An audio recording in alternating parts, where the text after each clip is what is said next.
Hello everyone, this is Shaunak. Welcome back to this market analysis video for tomorrow 8th of February. कल मैंने आप लोगों के साथ डिस्कस किया था कि बैंक निफ्टी अगर गैप अप खुलता है तो डायरेक्टली बाय मत करना, वेट करना। यहाँ पे लास्ट के क्लोजिंग प्राइस पे आके कोई बुलिश कैंडल मिलता है तो हम इसको बाय करेंगे। तो यहाँ पे ये हैमर जो था, ये बुलिश कैंडल मिला तो सही, फिर ये थोड़ा सा ऊपर गया, फिर ये जो ट्रेंड लाइन आ रहा है यहाँ पे रेजिस्टेंस लेके फिर ये नीचे सेल ऑफ के लिए आ गया, ठीक है। और यहाँ पे स्टॉप लॉस हिट हो गया। और कल मैंने आप लोगों को एक पॉइंट और बताया था कि सेलिंग के लिए हम तब देखेंगे जब ये ब्लू कलर का जो सपोर्ट लाइन है इसके नीचे एक 15 मिनट्स का कैंडल क्लोज होगा, उसके बाद ही हम इसको सेल करेंगे। तो अगर हम मॉर्निंग से प्राइस एक्शन देखें तो यहाँ पे एक में लोअर लो प्राइस एक्शन बना के ये नीचे आया, फिर इसके नीचे ये एक 15 मिनट्स का कैंडल यहाँ पे क्लोज हुआ। मैंने ये कहा था कि कैंडल के लो के नीचे सेल करना और कैंडल का हाई आपका स्टॉप लॉस रखना। तो यहाँ पे आपने सेल किया होगा तो 1:2 का यहाँ पे प्रॉफिट्स मिला होगा क्विकली। और फिर सेकंड हाफ में एक बाइंग का शार्प बाइंग आ गया, ठीक है। यहाँ पे तो ये शार्प बाइंग जनरली क्यों आया, ठीक है, तो मैं आपको ये डिटेल में इसका प्राइस एक्शन और लॉजिक बताने वाला हूँ, ठीक है। वीडियो के एंड तक देखना तो आपको सारे पॉइंट्स समझ में आएंगे, प्राइस पॉइंट्स आपको समझ में आएंगे कितना बड़ा शार्प बाइंग क्यों आ गया अचानक, ठीक है। तो चलिए कल के लिए मार्केट एनालिसिस देखते हैं, बैंक निफ्टी का क्या क्या प्लान ऑफ एक्शन होना चाहिए हमारा। पहले मैं आपको ये रीज़न बताता हूँ, ये जो इतना बड़ा बाइंग मोमेंटम आया ये क्यों आया।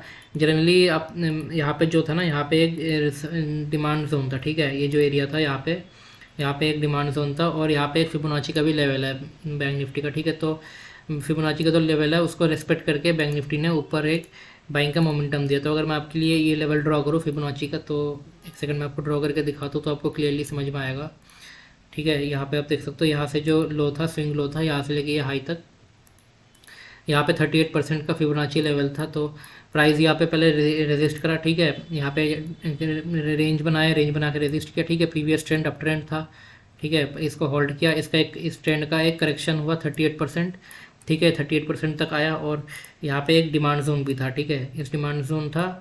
यहाँ पे आप देख सकते हो कि रैली आया, तो फर्स्ट टाइम जब ये मार्केट आ रहा है तो यहाँ पे एक डिमांड आ गया, डिमांड क्रिएट हो गया ऑलरेडी, ठीक है। तो आप प्राइस को समझो, प्राइस को समझने का कोशिश करो तो आपको जो आपके क्वेश्चंस होते हैं उसका आंसर चार्ट में ही मिल जाएगा, ठीक है। तो अब मैं आपको अगर समझाऊँ तो प्राइस एक्शन, तो यहाँ पे आप देख सकते हो कि ये प्राइस एक्शन बना के नीचे आया और 38% पे एक बुलिश एनगल्फिंग पैटर्न बना के फिर इसका ब्रेकआउट हुआ, फिर ऊपर बैंक निफ्टी चला गया। और बाइंग के लिए मैंने आप लोगों को बताता कि लिए जब ये इस ट्रेंड लाइन के ऊपर एक कैंडल क्लोज हो और फिर प्राइस एक्शन बना के जाए तो ही हम बाई करेंगे इसको। तो ये समर अराउंड इस वाले कैंडल ने यहाँ पे ब्रेकआउट दिया है स्टैंड लाइन का। तो कल का हमारा प्लान ऑफ एक्शन क्या होगा बैंक निफ्टी में, कल 3 केस होंगे, फ्लैट ओपनिंग, गैप अप या गैप डाउन, ठीक है। सबसे बेस्ट ट्रेड आपको तब मिलेगा अगर कल यहाँ पे gap up opening sorry flat opening होता है तो आपको फ्लैट ओपनिंग होता है तो वेट करना है। फ्लैट ओपन होते ही आपको तुरंत बाय नहीं करना। जब फ्लैट ओपन होगा स्टैंड लाइन पे सपोर्ट लेके, जब यहाँ पे कोई अगर ग्रीन कैंडल बनाए, ठीक है, तो ही हम इसको बाय करेंगे, ठीक है। इमेजिन कीजिए कल फ्लैट खुला 20-30 रुपये या 50 रुपये, ये फ्लैट खुला, बैंक निफ्टी खुलने के बाद ये स्टैंड लाइन पे सपोर्ट लेता है और फिर कोई इनगल्फिंग कैंडल या ग्रीन कैंडल कोई बनाता है, तब हम इसको बाय करेंगे। स्टॉप लॉस जो होगा हमारा ये ब्रेकआउट कैंडल का लो रहने वाला है उस केस में, ठीक है। या फिर जब यहाँ पे ये थोड़ा सा फ्लैट या फिर थोड़ा सा माइल्ड गैप अप खुल के ये ट्रेंड लाइन पे सपोर्ट लेकर जब ये स्विंग हाई क्रॉस हो, ठीक है, तभी हम इसमें फिर फुल क्वांटिटी से बाय करेंगे। तो यहाँ पे जो प्राइस एक्शन आप क्लियरली देख सकते हो कि यहाँ पे ये सपोर्ट लेके रिटेस्ट लेके फिर इसके ऊपर ही क्रॉस करेगा। तो आपको बेस्ट रेट तभी मिलेगा अगर बैंक निफ्टी फ्लैट खुला तो जो टारगेट होगा आपका, ये जो लेंथ है, ये लेंथ आप यहाँ से यहाँ तक प्रोजेक्ट कर दो तो समर अराउंड ये 42,000 तक आपका टारगेट आ रहा है, ठीक है। फिर 42,000 पे आप अपने प्रॉफिट्स को बुक कर लेना फिर, क्योंकि 42,000 लेवल जो है राउंड लेवल है और यहाँ पे एक सेलिंग आया था तो एक रेजिस्टेंस लेवल है, इजीली ये क्रॉस नहीं कर पाएगा। यहाँ पे थोड़ा सा स्ट्रगल भी करेगा 42,000 को क्रॉस करने में, या फिर हो सकता है 42,000 से एक और सेल ऑफ हमें देखने को मिले, ठीक है। ये हो गया फ्लैट ओपनिंग के केस में। और अगर गैप अप ओपनिंग हो गया तो उस केस में क्या करना है, वेट करना है। अगर 100-200 पॉइंट गैप अप ओपनिंग होता है तो वेट करना है, ये क्लोजिंग प्राइस पे आएगा, यहाँ पे हिट करके जब डे का हाई क्रॉस करेगा फिर हम इसको बाय करेंगे, ठीक है, 70-80 रुपीज़ का स्टॉप लॉस देके। या फिर अगर गैप अप खुल के नीचे आया, ट्रेंड लाइन पे सपोर्ट लिया और फिर यहाँ पे ग्रीन कैंडल बनाया, फिर भी हम इसको बाय करेंगे। सेम फ्लैट ओपनिंग के केस में जो रहेगा, गैप अप के केस में भी वही सिनेरियो रखेंगे, डायरेक्टली बाय एंट्री नहीं करेंगे, ठीक है।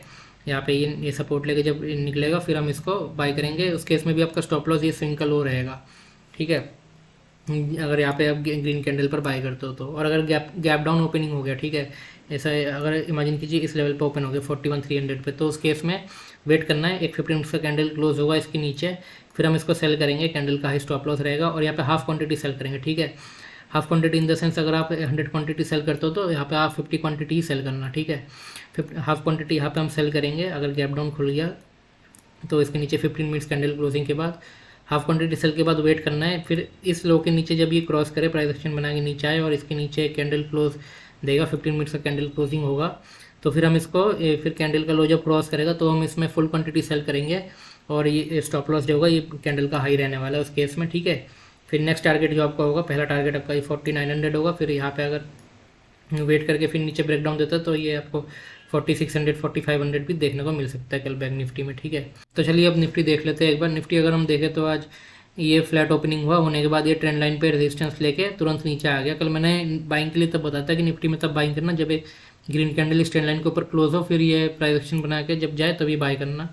बट यहाँ पे कोई कैंडल क्लोजिंग हो नहीं पाया एंड देन ये नीचे आ गया और प्राइस एक्शन बना के ये कंटिन्यू नीचे आ गया निफ्टी। और सेलिंग के लिए मैंने तब कहा था कि जब इस जो लो है इसके नीचे एक 15 मिनट्स का कैंडल क्लोज होगा तभी हम इसको सेल करेंगे। तो अगर आप देखो तो यहाँ पे इस 15 मिनट्स की कैंडल ने इधर क्लोजिंग करी, आप यहाँ पे सेल किया होगा तो आपको यहाँ पे भी 1:2 मिला होगा और निफ्टी में भी एक शार्प बाइंग देखने को मिला। निफ्टी भी सेम अपने जो फिबोनाची लेवल है वहाँ से इसने बाउंस बैक करा है। अगर मैं आपको दिखाऊँ यहाँ पे चार्ट पे ये देख सकते हो कि यहाँ पे जो है अपने 50% का जो रिट्रेसमेंट लेवल है यहाँ पे निफ्टी आया और यहाँ पे आके एक बुलिश एंगल्फिंग कैंडल बना के 50% फिबोनाची लेवल से यहाँ पे इसने बाउंस बैक दिया निफ्टी ने, ठीक है। अब चलिए कल का प्लान ऑफ एक्शन क्या होगा हमारा बैंक निफ्टी निफ्टी में। निफ्टी अगर फ्लैट खुलता है तो वेट करना है। फ्लैट खुलने के बाद एक 15 मिनट का कैंडल इसके ऊपर क्लोज होगा, उसके बाद कैंडल के ऊपर हम बाय करेंगे, ठीक है। कैंडल का लो हमारा स्टॉप लॉस रहने वाला है और अगर ये थोड़ा सा ऊपर जाके अगर आपका स्टॉप लॉस हिट करता है इस केस में तो इसको एग्जिट कर देना। हिट करने के बाद जब ये ट्रेंड लाइन पे सपोर्ट लेके फिर जब ये दोबारा हाई क्रॉस करे तो इस पॉइंट पर आप री एंट्री लेना, ठीक है। इस पॉइंट पे री एंट्री लेना। स्टॉप लॉस आपका सेम ये कैंडल का लो रहने वाला है उस केस में भी, और जो टारगेट होगा वो आपका समर अराउंड जो इतना जो डिस्टेंस है ये आपका टारगेट रहने वाला है। तो 17,880 आपका टारगेट होगा, मतलब ये जो स्विंग हाई देख रहे हो आप ये आपका टारगेट होगा पहला, ठीक है। ये हो गया निफ्टी के केस में अगर फ्लैट खुलता है तो। और अगर गैप अप खुल जाता है निफ्टी इस ट्रेंड लाइन के ऊपर ही खुलता है तो वेट करना है। ये ट्रेंड लाइन के ऊपर आके सपोर्ट लेके जब ये डे हाई क्रॉस करे तब बाय करना, या फिर जब ट्रेंड लाइन के ऊपर आए और आके जब ये कोई सपोर्ट लेके कोई ग्रीन कैंडल बनाए तो भी उस केस में आप निफ्टी को बाय कर सकते हो। कैंडल का लो आपका स्टॉप लॉस रहेगा और कैंडल का 1:2 आपका टारगेट रहेगा। और पहला टारगेट ये 17,880 रखना, फिर स्टॉप लॉस को कॉस्ट टू कॉस्ट पे ट्रेल कर देना, ठीक है। और अगर कल गैप डाउन खुलता है निफ्टी, अगर गैप डाउन खुलता है तो उस केस में क्या करना, वेट करना। गैप डाउन खुलते हैं इसके नीचे कैंडल क्लोज होगा 15 मिनट्स का इस स्विंग के नीचे, तभी हम इसको सेल करेंगे निफ्टी को, ठीक है। ये जो लो है आज का जो लो बना रखा था 17,652, इसके नीचे कैंडल क्लोजिंग होगा 15 मिनट्स का कैंडल गैप डाउन खुल के, उसके बाद हम कैंडल के लो के नीचे सेल करेंगे। कैंडल का हाई हमारा स्टॉप लॉस होगा और पहला टारगेट जो होगा आपका ये होगा 17,560, सेकंड टारगेट 17,480, ठीक है। निफ्टी के केस में सबसे बेस्ट ट्रेड आपको निफ्टी में तभी मिलेगा अगर ये फ्लैट खुल के ऊपर जाके कैंडल क्लोज करता है और फिर ये एक प्राइस एक्शन बना के अगर जब ऊपर निकलेगा तभी आपको एक बेस्ट ट्रेड देखने को मिलेगा। एक ट्रेंडिंग डे भी देखने को मिल सकता है कल आपको, क्योंकि बहुत दिनों से इसी रेंज में ट्रेड कर रहा है, तो हो सकता है ये अपना ये ट्रेंड डिसाइड करे इसको ऊपर का या नीचे का। मैंने आपको यही पॉइंट बताया था कि ये वॉलेटिलिटी क्रिएट किया, अब थोड़ा साइडवेज के बाद इसका ट्रेंड डिसाइड होगा, ठीक है। मार्केट का अभी भी थोड़ा सा बियरिश हुआ नहीं है, इसके नीचे बियरिश हो जाएगा, लेकिन अभी थोड़ा मार्केट बाइंग के लिए जा सकता है, क्योंकि यहाँ आप देख सकते हो यहाँ से एक रैली आया, फिर यहाँ पे इसका करेक्शन हुआ, फिर ये अगर नेक्स्ट वेव के लिए रेडी हो रहा है, ठीक है। ये हो गया निफ्टी के केस में। एक्सट्रीम लेवल का वॉलेटिलिटी था आज, ठीक है। न्यू कमर्स को इशू हुआ होगा ज़रूर यहाँ पे, देखते कल का दिन क्या हो सकता है, ठीक है। बैंक निफ्टी में भी मैंने आपको बता दिया कल का प्लान ऑफ एक्शन। एक और बार मैं समराइज़ करा देता हूँ बैंक निफ्टी को, ठीक है, क्योंकि यहाँ पे बैंक निफ्टी के स्पेशली बहुत लोग ट्रेड करते हैं, ठीक है। बैंक निफ्टी में फ्लैट ओपनिंग होते हैं, यहाँ पे सपोर्ट लेके जब निकले या फिर ग्रीन कैंडल बनाए तभी बाय करना, ठीक है। और जब ये स्विंग हाई क्रॉस को तो फुल क्वांटिटी ऐड करना है इसमें। कैंडल का लो आपका स्टॉप लॉस रहेगा ये ब्रेकआउट कैंडल का, और सेल तब करना है एग्रेसिव सेलिंग जब इसके नीचे 15 मिनट्स का कैंडल क्लोज हो जाए, ठीक है। ये हो गया कल का एनालिसिस, ठीक है। आई होप आप सभी को ये प्राइस पॉइंट समझ में आए होंगे। वीडियो अच्छा लगा तो लाइक कर दीजिए एंड चैनल को सब्सक्राइब कर दीजिए। अभी के लिए इतना ही, मिलते हैं नेक्स्ट वीडियो में। Thank you.